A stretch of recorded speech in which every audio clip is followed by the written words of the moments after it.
¿No sabéis los peligros que hay en este lugar? Os voy a contar la historia.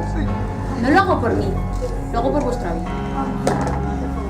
Como sabéis, esto es Vall-d'Hebron. Pero hace muchísimos años, esto era un pueblecito llamado el Valle Durmiente.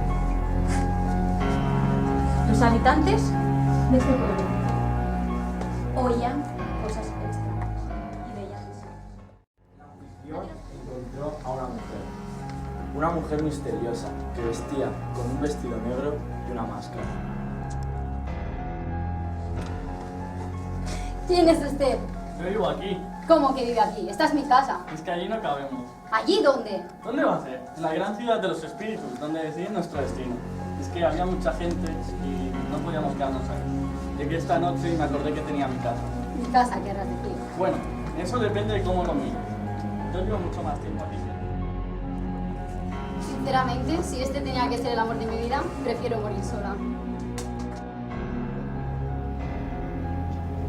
No hay nada como comer en familia.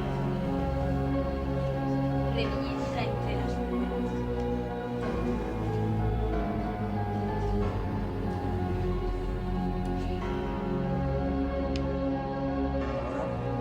Después de 2 años, vengo a advertiros de que las manos acechan, de que una vez muertos, os quedaréis en este mundo como yo.